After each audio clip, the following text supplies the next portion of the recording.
I have the opportunity to have Dujuan Wilmer, class of 2019, current sophomore, rising junior at Cypress Falls High School in Houston, Texas, under the Cypress Fairbanks Independent School District. How you doing this evening, Dujuan? Good. You had the opportunity, you as a nominee for the Semper Fidelis event in Washington, D.C., which is part of the Battles Won Academy, which we held in our nation's capital from July the 13th to 17th of this year. As being a nominee, you have the following attributes. You will be a junior in high school. You have a GPA of 3.5% or higher. You're active in community service. You play a competitive team sport, and you hold a student and community leadership position. So you have all the attributes for this opportunity. So, DeJuan, my first question to you is, Bobby, being part of a nominee, why do you feel that you deserve it to actually participate in this event this summer? Well, like you said, I have all the characteristics of what the nomination requirements meet. I have a high GPA. I'm a hardworking person, humble, just all around person. My second question is, for as how do you value your academics, how you value character, and explain what it means to you. Because again, life is beyond football. It's about morals and of course your character and as academics. So can you explain based on first character and what it means to you? Well, just like anything, when I focus on certain things such as like my academics, character, faith, whatever it is, I'm always going to put it at a high priority, and I keep a very good balance between all those things. And I don't think too hard about it. I just go with what I feel is right in my heart and based on my faith, and everything falls in its place. And I have to say that I'm pretty satisfied with my character and everything like that. And did that same for his academics? Of course. What would your teachers, your guidance counselor, and people on your campus, regardless of coaches, and I'm gonna go to coaches next, but what would your teachers say about you? They'd say the same thing. I'm hardworking, very humble kid, and that's basically what I offer. hmm Your coaches. Let's talk about your coaches for your athletic abilities whatsoever. You're in the True 19 event. You're the only lone representative of 176A in the Cypress Fairbanks Independent School District. So why do you feel that you just exception? You're number 7 in the state for Lone Star prospects. You're getting a lot of accolades whatsoever. So why is you have this separation, I should say? All it is hard work, and that's all you get from. I should say that's the outcomes of hard work, and that's all it is.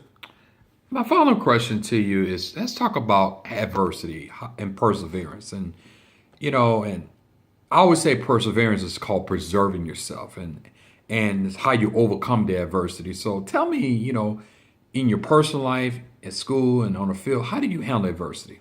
I just handle adversities by saying like whatever when something tough comes into my life or I have an obstacle to get over, it's kind of like I think of it as a brick wall. Instead of going around and trying to find an excuse or trying to run away from my problems, you go straight through it. And that's how I take things, and that's how I get through adversity and tough things, and it always works.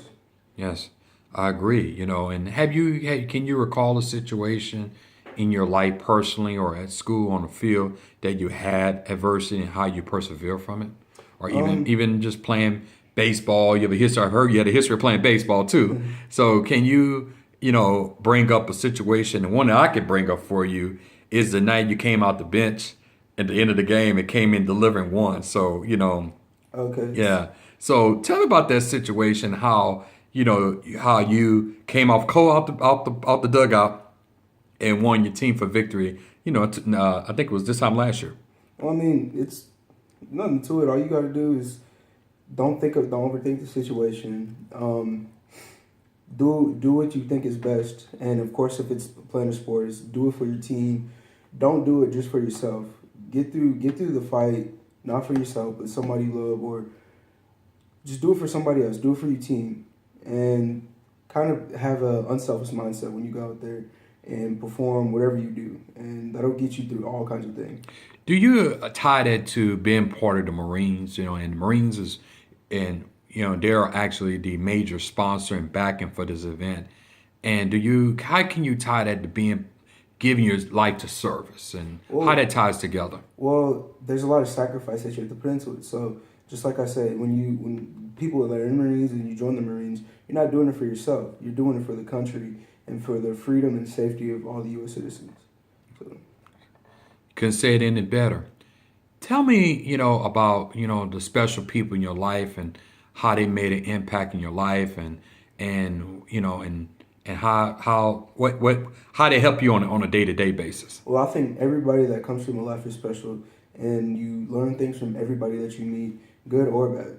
And I think that going through life, the more you learn, the more power you have, the more you know about yourself, the better. So everybody that has come through my life has benefited me in several ways. So Great. And my final question to you, Dewan, I know before I go to my final question, I want to talk about a major event that you had, and you made international news on Continental 2816. And this happened almost 7, 8 years ago. So can you talk about that event? I know it's kind of funny now. So, yeah. Can you talk about that event on that Continental flight from Houston to Minneapolis? basically, I was flying out to get trip to Minneapolis.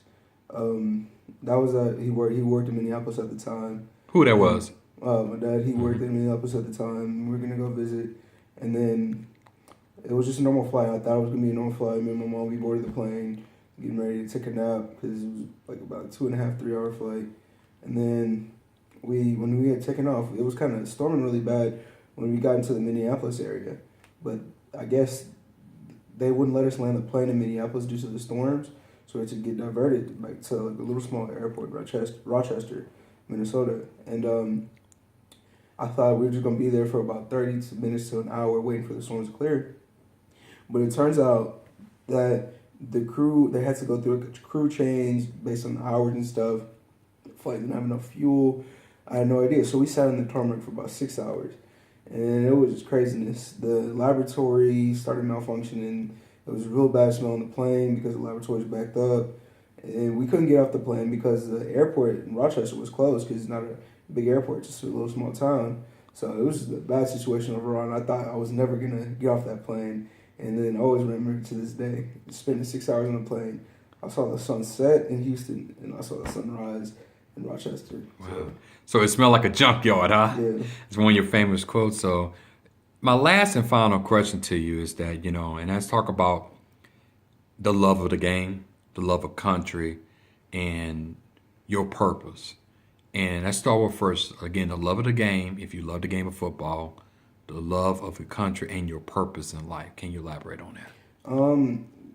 I go in with everything that when you do something, you have to do it 100%.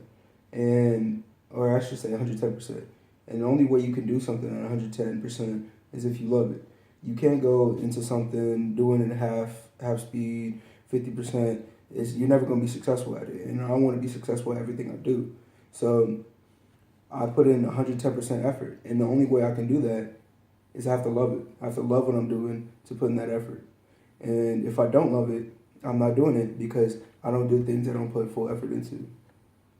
Dujuan, you couldn't say any better. Dujuan, I thank you for your time. Any final thoughts and comments? Nope. Appreciate you. Have a wonderful day.